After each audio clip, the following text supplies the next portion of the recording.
حضرت رسالت مآب صلی اللہ علیہ وسلم نے یہ بات حدیث میں صحیح بخاری میں آئی ہے، اور وہاں پہ یہ الفاظ آئے ہیں کہ ان ربی فی الغضب، اور میرا پروردگار اس دن قیامت کے دن شدید غصے کی حالت میں ہوگا، اور ایسا غصہ مخلوق پہ آئے گا کہ ایسا غصہ اس سے پہلے بھی کبھی اللہ کو نہیں آیا اور اس کے بعد بھی کبھی نہیں آئے گا۔ آپ نے اس کی وجہ پوچھی ہے، تو وجہ سادہ سی ہے کہ مخلوق کی بدعمالیوں پہ،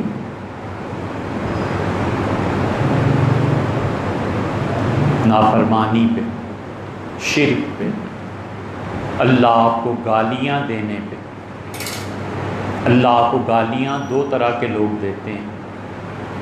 صحیح حدیث میں آیا ہے کہ اللہ تعالیٰ فرماتے ہیں کہ میں اپنی مخلوق کو رزق دیتا ہوں اور میں ان کے لیے مہربانی کرتا ہوں سارے کام، اور اس کے جواب میں یہ مجھے گالیاں دیتے ہیں۔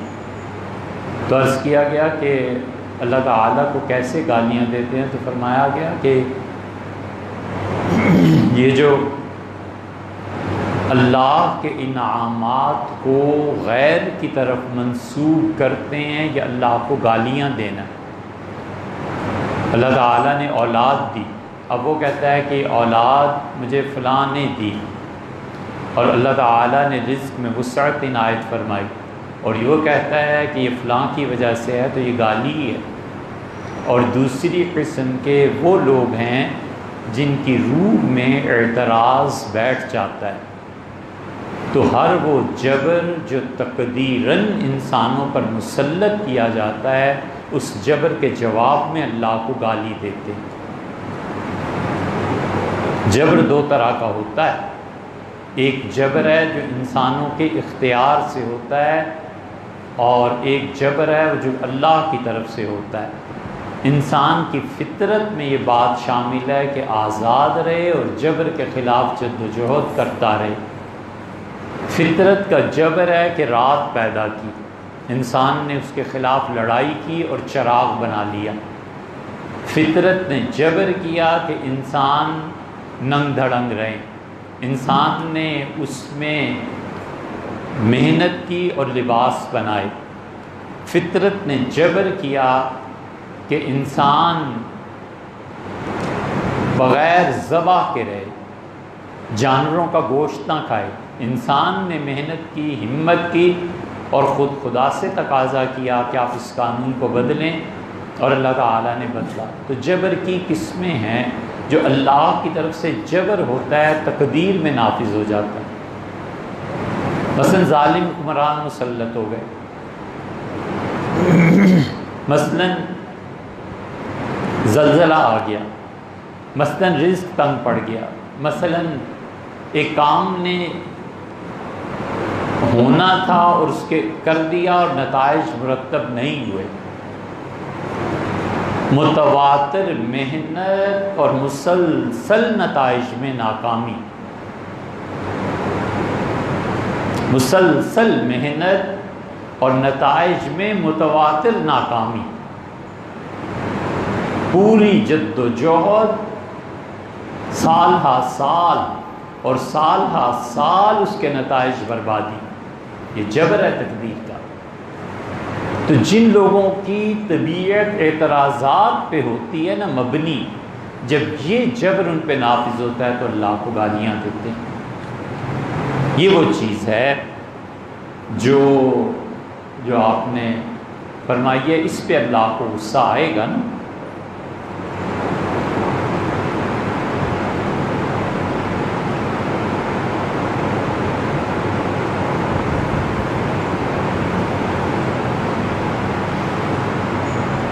شرن تو بھائی ہم اسے جائز نہیں سمجھتے۔ یہ جو آرگن کی ڈونیشن ہے نا، اسے درست نہیں سمجھا گیا۔ علماء نے اس کے متعلق یہی فتویٰ دیا ہے کہ جائز نہیں ہے۔ کچھ علماء ایسے ہیں جو آنکھ کے کرنیا کے لیے جواز سمجھتے ہیں کہ آنکھ اس سے ایک چیز نکل جاتی ہے، لیکن میت کی آنکھ بری نہیں ہوتی، بدنما محسوس نہیں ہوتی۔ تو جتنی بھی مذہبی ریاستیں ہیں یا جہاں بھی مذہب کا اثر ہے، مثلا یہودی ہیں، مسلمان ہیں، عیسائیوں میں کیتھولکس ہیں، یہ ان چیزوں کی اجازت نہیں دیتے۔ مرنے کے بعد عطیہ کرنا وہ بھی درست نہیں ہے اور زندگی میں بھی درست نہیں ہے۔ یہ جو گردوں کی تبدیلی اور یہ چیزیں یہ کوئی جائز تھوڑا ہی ہیں۔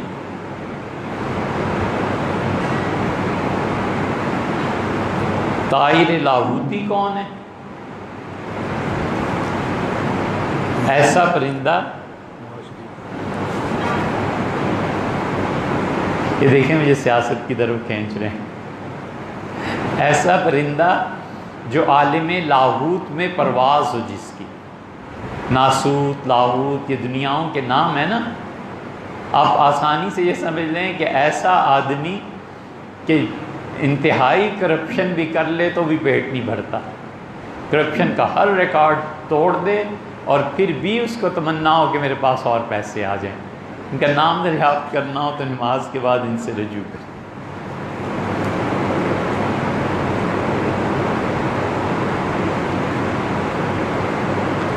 دوسرا سوال جو آپ نے دریافت فرمایا ہے کہ والدہ صاحبہ کا انتقال ہو گیا، شوہر ان کے زندہ ہیں اور اڈاپٹ بچی ہے، تو جائیداد کی تقسیم شرعاً کیسے ہوگی؟ یہ انشاءاللہ اس کی تقسیم کر کے عرض کر دیں گے، لیکن اڈاپٹ جو بچی ہے نا، اس سے وراثت میں سے کچھ نہیں ملے گا۔ اڈاپٹیشن کا عمل کہ کسی بچے کو گود لے لینا اور پالنا اگرچہ شرعاً جائز ہے، مگر اس میں کچھ کمپلیکیشنز ہیں۔ ان میں سے ایک یہ ہے کہ وراثت اس بچے کی طرف منتقل نہیں ہوگی، وراثت حقیقی ورثاء کی طرف منتقل ہوتی ہے، اور اس سے اگر وہ آدمی اپنے اڈاپٹیشن جو اس نے کیا ہے، جس لڑکی یا لڑکے کو بچے کو لیا ہے، اگر انہیں دینا چاہیں تو اپنی زندگی میں ہبہ کر دیں، 1/3 وہ ہبہ کر سکتے ہیں، کر دیں، 1/3 جائیداد اس کے نام کر دیں، تو کسی کو بھی ہبہ کی جا سکتی ہے، اس بچے کو دے دیں۔ اور اسی طرح کاغذات میں اس کے اصل والدین کا نام لکھوایا جائے گا، جنہوں نے اڈاپٹ کیا ہے ان کا نام نہیں آئے گا، اگر ان کا نام آئے گا تو یہ گناہ گار ہوں گے۔ اللہ تعالیٰ نے فرمایا ادعوہم لآبائہم، اور بچوں کو پکارو ان کے اصل والد کے نام کے ساتھ، جو ان کے آباء و اجداد کا اصل نام ہے اس کے ساتھ پکارو، وہ نہیں ہے کہ تمہارا نام اس کے ساتھ لگ جائے گا۔ وہ اقسط عند اللہ، اللہ کے نزدیک سب سے زیادہ انصاف کی صحیح ترین بات یہی ہے۔ جب یہ آیت کریمہ نازل ہوئی تو دنیا میں سب سے اچھا نسب کس کا ہے؟ دنیا میں سب سے اچھا نسب کس کا ہے؟ دنیا میں سب سے اعلیٰ اور بلند ترین نسب فاطمہ بنت محمد ہے علیہ الصلوۃ والتسلیم، اس سے بڑا نسب کوئی نہیں، حتیٰ کہ محمد بن عبداللہ سے بھی بڑا نسب فاطمہ بنت محمد صلی اللہ علیہ وسلم۔ اور مکہ مکرمہ میں زید ابن محمد کہتے تھے، کیونکہ زید آیت یمنی تھے، تو زید بکے غلام کے طور پہ۔ اور جب رسول اللہ صلی اللہ علیہ وسلم کی پہلی شادی ہوئی ہے تو آپ کی اہلیہ سے خدیجہ رضی اللہ عنہا نے کہا اپنے پھوپھی زاد سے کہ مجھے کوئی لا دیں تحفہ، میں شوہر کو دینا چاہتی ہوں، تو گئے بازار سے حضرت زید رضی اللہ عنہ کو خرید کے لے آئے۔ تو زید رضی اللہ عنہ صحابہ کرام رضی اللہ عنہ کا دل، صحابہ کرام رضی اللہ عنہ کو کسی چیز سے جو تکلیف پہنچتی تھی نا، خدا اس کا اتنا خیال رکھتا تھا، ان پاک لوگوں کا اس سے اندازہ ہوتا ہے کہ ہوا یہ کہ وہ لے آئے زید کو خرید کے، تو رسول اللہ صلی اللہ علیہ وسلم نے اپنا بیٹا بنا لیا، منہ بولا بیٹا۔ تو عام طور پہ مکہ میں زید ابن محمد ہی کہتے تھے سارے لوگ، مدینہ منورہ میں بھی زید ابن محمد کہتے تھے۔ جب یہ آیت نازل ہوئی کہ لوگوں کو پکارو ان کے اصل باپ کے نام سے، تو زید کے والد کا اصل نام تو حارثہ تھا، زید ابن حارثہ پکارنے لگے۔ تو زید رضی اللہ عنہ کو بہت بہت دکھ ہوا اس بات سے کہ کہاں کل تک تو میں محمد صلی اللہ علیہ وسلم کا بیٹا سمجھا جاتا تھا اور کہاں میرے اصل والد کا آج نام لگ گیا ہے۔ زید رضی اللہ عنہ کی اس دکھ پریشانی جو ذہن میں تکلیف پہنچی نا، اللہ نے اس کا مداوع اور تدارک کیا، اور اللہ نے فرمایا فلما قضا زید منہا، اور جب زید نے طلاق دے دی اللہ نے بتایا کہ ادھر سے نسب کٹ گیا نا، ابن محمد نہیں رہنا، لوگ قرآن میں تمہارا نام لے دیتے ہیں، قیامت تک لوگ پڑھیں اور ثواب ہو۔ زید واحد صحابی ہیں رضی اللہ عنہ جن کو نامینیٹ کیا ہے قرآن نے نام لیا ہے فلما قضا زید منہا۔ جب زید انہیں طلاق دے چکے، ان سے فارغ ہو گئے، تو زوجنا کہا ہم نے آپ کی شادی زینب رضی اللہ عنہ سے کر دی، آپ کا نکاح ان سے کر دیا۔ تو اس لیے اڈاپٹیشن میں کچھ مسائل پیدا ہوتے ہیں، ان مسائل کا حل جاننا چاہیے۔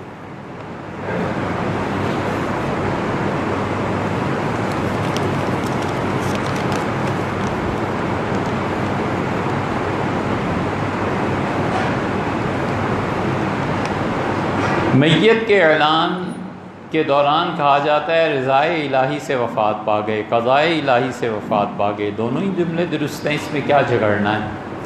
اللہ کی مرضی یہی تھی، اللہ تعالیٰ نے خود ہی نہیں فرمایا، اس نے کہا کہ جب موت کا جو وقت ہم نے لکھا ہے، اللہ نے فرمایا ہے کہ ساعتم ولا یستقدمون، ایک گھڑی لا یستاخرون ساعتم ولا یستقدمون، ایک لمحے کے لیے نہ وہ آگے ہو سکتا ہے نہ پیچھے ہو سکتا ہے۔ تو یہ اللہ کا فیصلہ ہے، اللہ کی خوشی ہے کہ اس کے اس وقت انتقال ہو جائے، بہت اچھی بات ہے۔ اللہ تعالیٰ کے اپنے بعض بندوں کے متعلق یہی خوشی ہوتی ہے، اس میں کون سی ایسی بات؟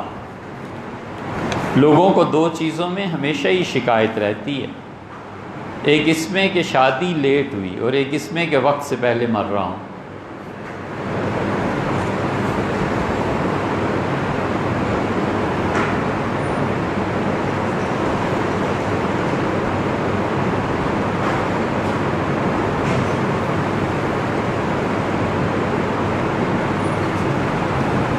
آخری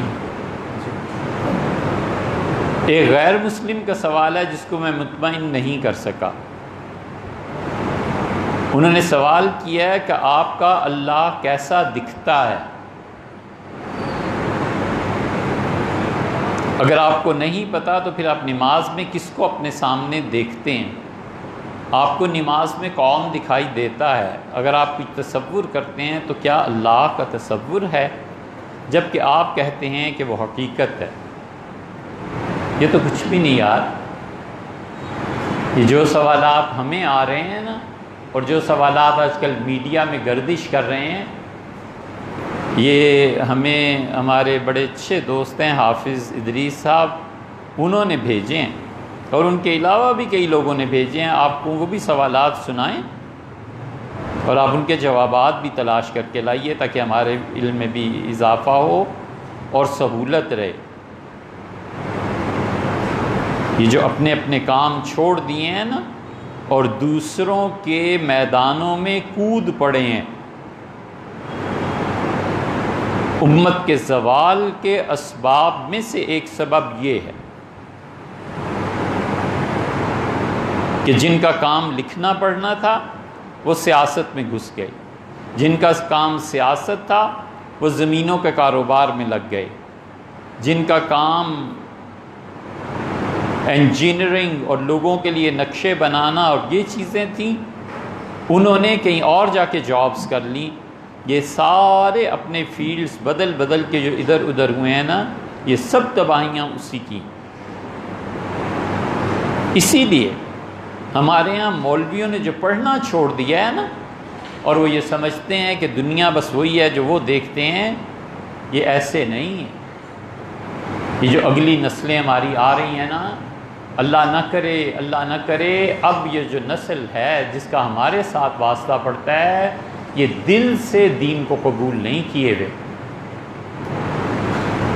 ان کے دل میں ایمان اور اس ایمان کی وجہ سے جو اخلاقیات بنتی ہیں وہ نہیں ہیں، ان کی اخلاقیات کرٹسیز ہیں، ایمان سے جو اخلاقیات بنتی ہیں وہ چیز ہی اور ہے۔ ایمان سے اخلاقیات بنتی ہیں کہ کسی نے تھپڑ مار دیا تو کوئی حرج نہیں، سہ لے۔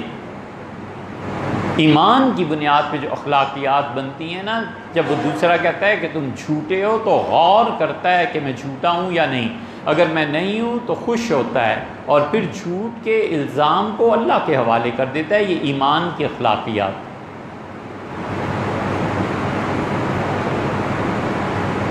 ایمان کی اخلاقیات یہ ہیں کہ ایک پائی بھی کسی کی دینی ہے نا تو بے چینی سے نیند نہیں آتی، رات 1 بجے بھی وہ پائی مل گئی تو دوسرے کے گھر جا کے ادا کر دی کہ یہ آپ کے پیسے ہیں، آپ رکھیے۔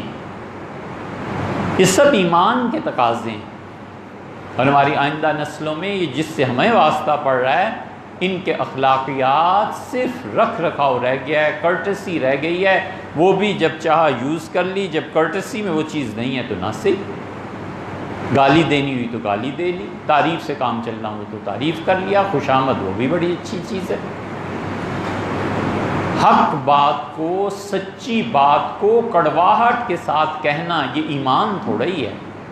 ایمان تو سچ کو میٹھا کر کے سکھاتا ہے۔ حضرت رسالت مآب صلی اللہ علیہ وسلم نماز میں بھول گئے، سجدہ سہو کرتے ہیں نا، یہ حدیث آج سن لو پھر کبھی نہیں سنو گے۔ حضور اقدس صلی اللہ علیہ وسلم نے فرمایا جو تم سجدہ سہو کرتے ہو، مرغمتین، یہ 2 سجدے شیطان کو رسوا کرنے والے ہوتے ہیں۔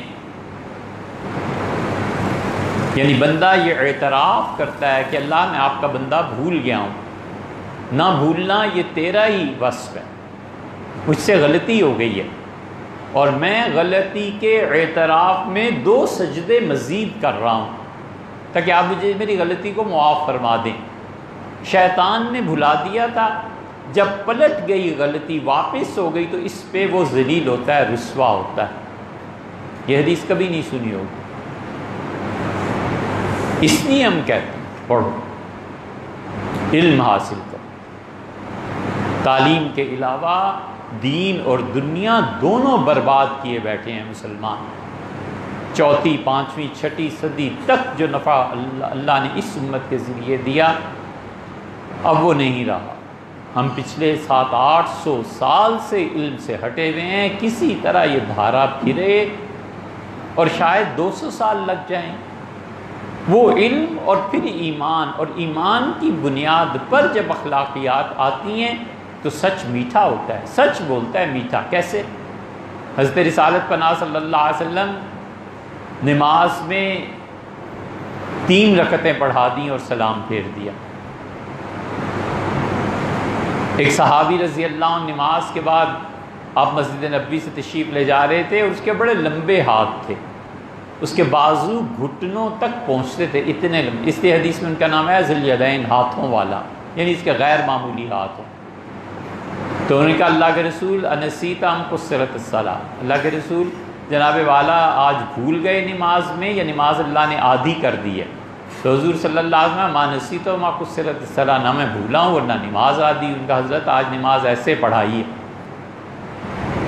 یہ ایک فکرہ رسول اللہ صلی اللہ علیہ وسلم کو کہنے کے 10 طریقے اور تھے۔ ولیعوذ باللہ، ولیعوذ باللہ، استغفر اللہ۔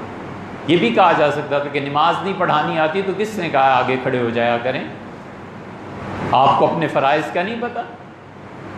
آپ نبی ہو کے نماز نہیں پڑھا؟ ولی استغفر اللہ، 10 یوں کفر کے جملے بکے جا سکتے تھے۔ بڑے ادب سے عرض کیا اللہ کے رسول نماز آدھی ہو گئی یا جناب والا بھول گئے۔ ایمان جس سچ پہ لاتا ہے نا وہ سچ میٹھا ہوتا ہے، اور کفر اور فسق جس سچ پہ لاتا ہے اس سچ کو بول کے، سچ بولنا مراد نہیں ہوتا، اس سے دوسرے کی تذلیل مراد ہوتی ہے کہ یہ ذلیل ہو، رسوا ہو، یہ چیزیں ہوتی ہیں۔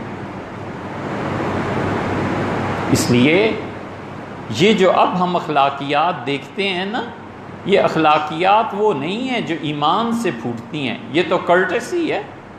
ایمان سے جو اخلاقیات پھوٹتی ہیں نا وہ اخلاقیات اس بات کا تقاضا کرتی ہیں کہ گھر میں چھوٹے بہن بھائیوں کو ضرورت ہے، والد نے جو پیسہ دیا ہے نا یہ سنبھال کے خرچ کرنا ہے۔ اور فسق اور کفر کی بنیاد پہ جو اخلاقیات پھوٹتی ہیں وہ کہتی ہیں کہ اس سے دعوت کی تھی میریٹ میں تو میں سرینا میں کروں گا، جتنے بھی پیسے لگ جائیں اس سے کیا پرواہ ہے۔ اور پتہ چلے کہ گھر میں والدہ ترس رہی ہیں کہ بیٹے تنخواہ پوری لایا کیجیے، اس سے گزارا نہیں ہوتا۔ ایفیکٹس ہیں۔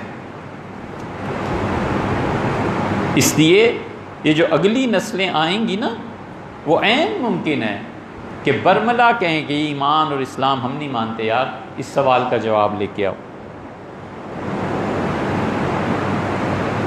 یہ بھی سن لیجیے، اس کے دونوں پہلو ہیں۔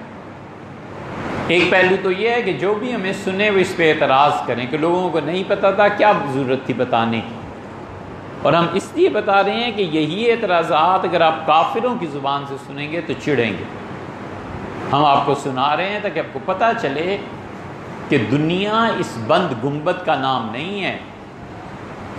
شتر مرغ ریت میں سر دے لے تو صحرا کے طوفان سے بچنا یہ نہیں ہے، اور بلی کبوتر آنکھیں بند کر لے تو بلی کے آنے سے بچ نہیں سکتا۔ یہ وہ سوالات ہیں، یہ وہ چیزیں ہیں جو سر چڑھ کر بول رہی ہیں، اور کالج یونیورسٹیز کئی لڑکے ہمیں بھی کہ اس کا جواب دیں۔ آج ایک نے بھیجا نا آپ نے اللہ تعالیٰ کے متعلق، یہ سنیے، کیا 4 آسمانی کتابیں جنوں کے لیے بھی آئی تھیں؟ ان کو کون کتاب پر عمل کرنا اور حکمت سکھاتا تھا؟ وہی ان تک کیسے پہنچی تھی؟ میرے کزن نے سوال نمبر 2 رسول اللہ صلی اللہ علیہ وسلم کے شجرہ نسب پر اعتراض اٹھایا ہے، اور وہ کہتے ہیں کہ رسول اللہ صلی اللہ علیہ وسلم اور سیدنا حمزہ رضی اللہ عنہ کے والدین کی شادی اکٹھی ہوئی تھی، اور حضرت حمزہ رسول اللہ صلی اللہ علیہ وسلم 3-4 سال بڑے تھے، اور پیدائش سے 6 ماہ قبل رسول اللہ صلی اللہ علیہ وسلم یتیم ہو گئے تھے، تو رسول اللہ صلی اللہ علیہ وسلم کے والد کون تھے ان کا نہیں پتہ چلا۔ وَلِيَعُوذُ بِاللَّہ بٹوین دا لائنز جو ہے نا یہ ہے سوال۔ اسی لیے ان کا نام عبداللہ کہتے ہیں، یعنی اللہ کا بندہ، وگرنہ ان کے والد کا کوئی پتہ نہیں تھا۔ اور پھر کہتے ہیں کہ اسی لیے ان کی والدہ آمنہ، انہوں نے رسول اللہ صلی اللہ علیہ وسلم کو دودھ ہی نہیں پلایا تھا، کیونکہ بچپن میں یہ عجیب و غریب حرکتیں کرتے تھے۔ تیسرا سوال، معراج تو ایک خواب تھا، کیونکہ جب یہ واقعہ پیش آیا ہے اس وقت تو مسجد اقصیٰ تھی ہی نہیں۔ مسجد اقصیٰ تو معراج کے 300 سال بعد بنائی گئی ہے، تو اللہ تعالیٰ نے قرآن میں مسجد اقصیٰ کیسے کہہ دیا؟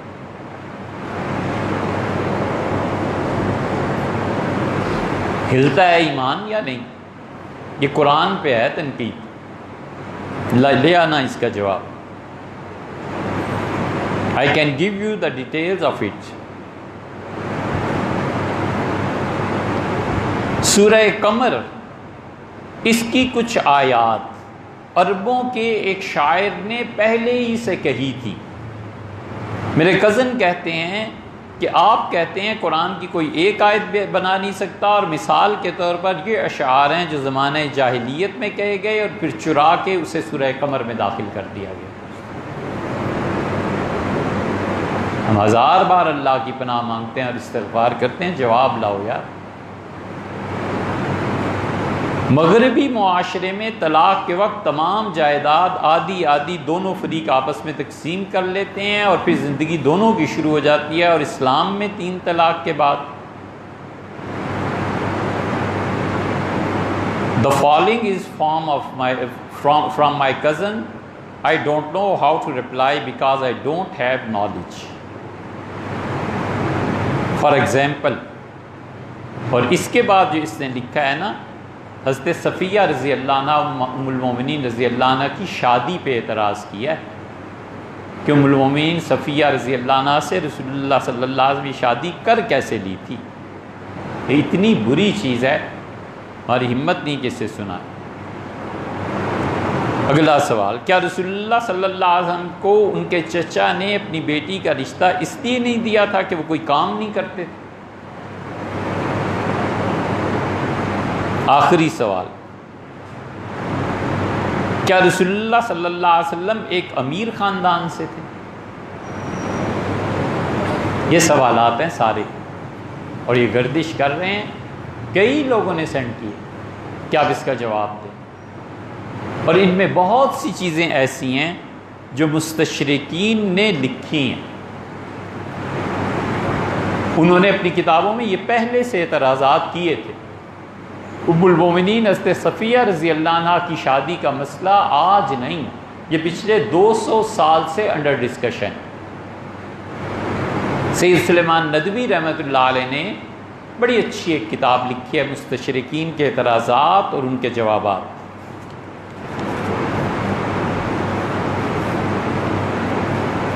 سوچ لیں، یہ جو بچے پڑھتے ہیں نا، ان کے ذہن میں سوال اٹھتے ہیں، سیدھا سادہ طریقہ یہ ہے کہ خبردار جو ایسی بات پوچھی کافر ہو گئے اور نکلو مردود یہاں سے، منافق آدمی، کافر، دفع ہو۔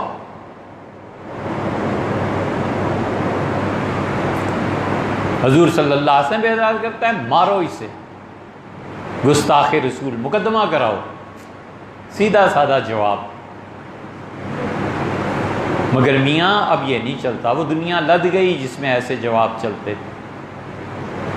اب دنیا ایسی آئی ہے جو ریشہ علم اور اس کا جسم انسانی کا جدا کر دیتی ہے۔ اب دنیا ایسی نہیں رہی، اور یہ انسانی فطرت میں شامل ہے۔ عقل بتاتی ہے، سوالات اٹھتے ہیں، دیں جواب۔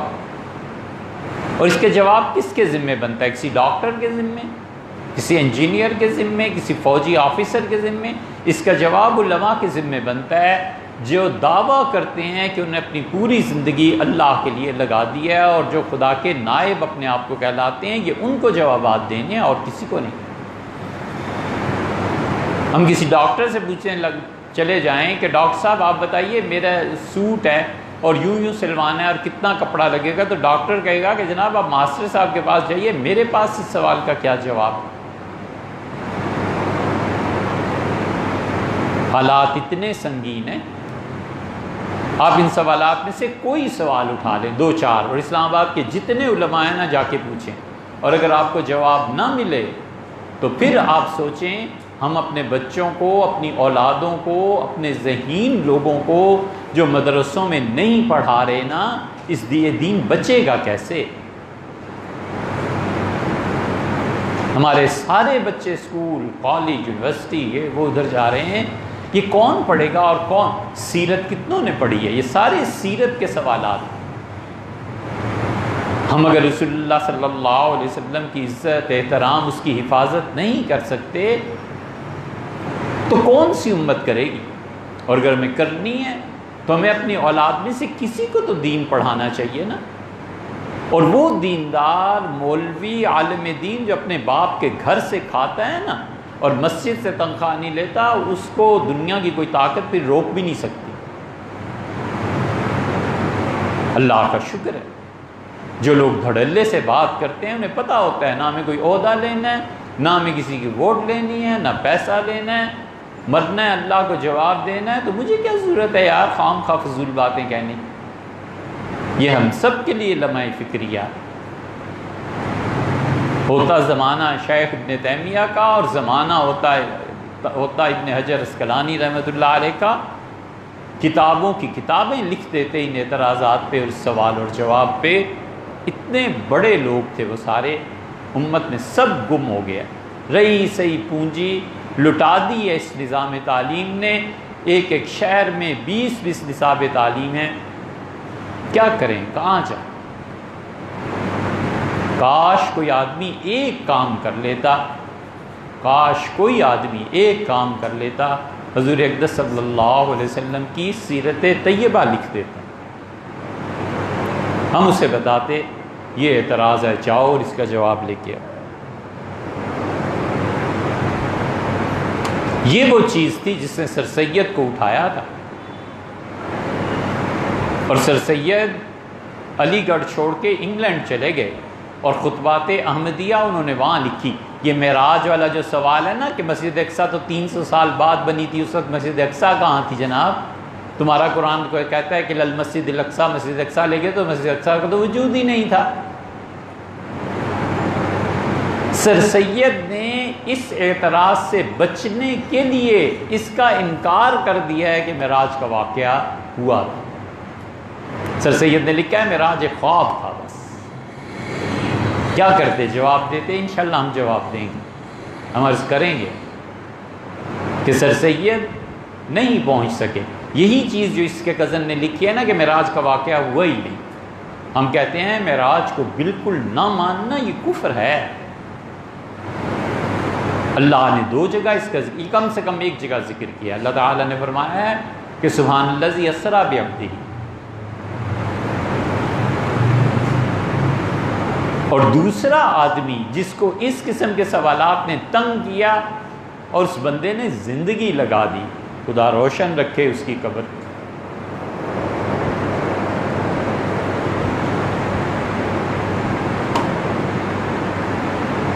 بارشوں کی طرح چھاجوں برسیں خدا کی رحمتیں اس کی قبر پہ۔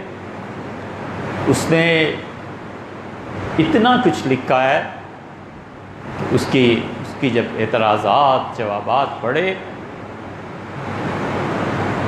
تو پھر احساس ہوا کہ خدا جن بندوں کو چن لیتا ہے یہ ایسے لوگ ہوتے ہیں۔ وہ اتنا خوش بخت اور اتنا بڑا آدمی تھا شبلی اٹھے، انہوں نے کہا اچھا حضرت رسالت مآب صلی اللہ علیہ وسلم پہ اعتراضات ہیں، میں جواب اس کا لکھوں گا۔ اور شبلی کے بھائی کا اگر انتقال نہ ہو گیا ہوتا، بس قدرت اللہ کی، بھائی سے انہیں بڑی محبت تھی، شبلی ٹوٹ گئے بھائی کے انتقال پہ، وگرنہ اور اس کے بعد بھی شبلی نے سب سے پہلا کام یہ کیا، انہوں نے پڑھا، سارے اعتراضات کو پڑھا، ان ساری چیزوں کو شبلی نے پڑھا، اور پڑھنے کے بعد شبلی نے پہلی اپیل اخبار میں دی اور نے کہا لائبریری چاہیے، میں حضرت پہ لکھوں گا۔ شبلی اتنے پڑھنے والے تھے کہ علی گڑھ جب گئے تو سر سید نے اپنی لائبریری کھول دی۔ سر سید نے کہا یار تم جیسے کا تو انتظار تھا۔ شبلی کہتے تھے میں نے 12 الماریاں سر سید کی کتابوں سے بھری ہوئی دیکھی تو میں تو بالکل گویا علم میں مدہوش ہو گیا۔ سر سید اتنے خوش ہوئے مجھ سے، فرمایا یہ لو چابیاں، یہ ہیں کتابیں اور پڑھو۔ شبلی کہتے ہیں میں ایک ایک الماری کھولتا تھا، گھنٹوں کھڑے ہو کے پڑھتا تھا، جوان لڑکا تھا، پھر میری ٹانگوں میں درد ہونے لگا، بیٹھ جاتا تھا، پھر یہ بھی ہوتا تھا کہ لائبریرین باہر سے لاک کر کے چلا جاتا تھا، تو کہتا اندر تو کوئی ہے نہیں۔ شبلی نے پہلی اپیل کی، اور شبلی کی اپیل پہ امت میں جان تھی نا، ان کا شبلی پیسہ اتنے لاکھ، ان کا یہ لیں۔ شبلی پھر گئے ترکی، پھر وہ گئے مصر، شام، لائبریری بنائی۔ شبلی نے پھر اس کے بعد دوسری اپیل کی، انہوں نے کہا میری ٹیم ہے، اس میں انگلش لکھے پڑھے اتنے ہیں، سید سلیمان ندوی رحمۃ اللہ کا عبرانی سیکھو، یہودیوں کی زبان، انہوں نے عبرانی سیکھی۔ اور شبلی آندھرا ٹرانسپورٹس، کون ہوں گے اس کے مالک؟ بسیں چلاتے تھے، بسوں کی کمپنی تھی، لیکن دیندار تھے نا۔ انہوں نے شبلی سے کہا کہ حضرت کوئی اپیل کی ضرورت ہی نہیں، پیسے چاہیے نا، آئیں میرے پاس بامبے میں ٹھہرے، بامبے میں کوٹھی کرائے پہ لے کے اس کا حضرت یہاں رہے اپنی ٹیم کے ساتھ، ہمیں حضور صلی اللہ علیہ وسلم کی سیرت چاہیے، حضرت پہ جو اعتراضات ہوئے اس کے جوابات چاہیے۔ شبلی نے دروازے بند کر کے اپنی ٹیم کو بٹھا دیا، جانا آنا ہی چھوڑ دیا۔ انگلش کی کتابیں ہیں، ترجمے ہو رہے ہیں، اعتراضات ہیں، لکھے جا رہے ہیں، جوابات لکھوائے جا رہے ہیں۔ 1.5 سال تک شبلی نے ایک جلد مکمل کی، مکمل تنہائی، کسی سے ملے نہیں، اور 1.5 سال میں جب پہلی جلد مکمل ہوئی بڑے خوش ہوئے، اور پھر خط لکھا حسن نظامی مرحوم کو دلی میں کہ نظامی ایک جلد مکمل ہو گئی، اب جی چاہتا ہے کچھ آرام کروں تو دلی میں ایسی جگہ بتاؤ جہاں عمدہ کھانا ملے اور سننے کو اچھی غزل ملے۔ حسن نظامی نے لکھا کہ بغیر کسی کی اطلاع کے میرے پاس آ جائیے۔ حسن نظامی کے پاس، خیر وہ لمبا قصہ ہے، اس کا خلاصہ یہ کہ حسن نظامی نے دلی میں ایک کوچے میں ہم نے وہ جگہ دیکھی،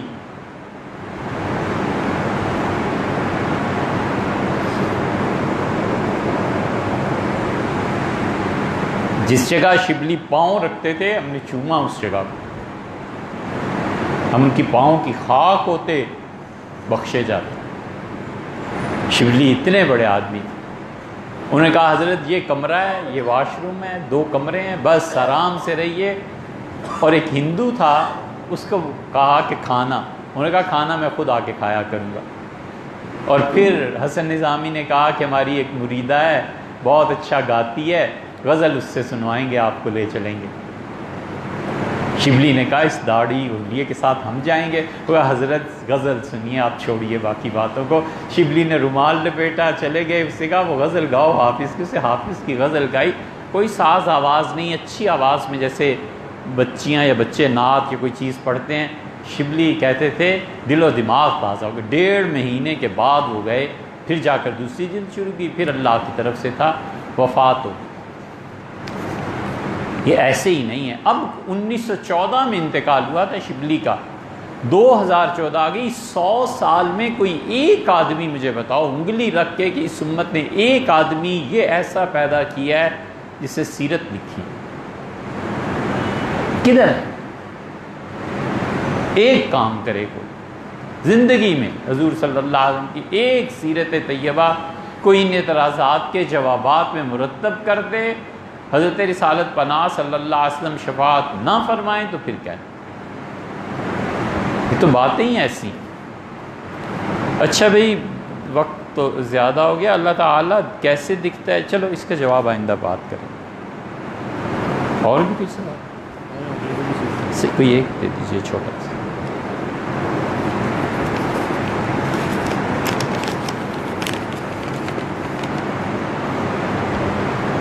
عمان میں رہائش پذیر ہیں اور اکثریت عبادی مسلک سے تعلق رکھتے ہیں، ان کا عقیدہ یہ ہے کہ قرآن کلام اللہ نہیں بلکہ مخلوق ہے۔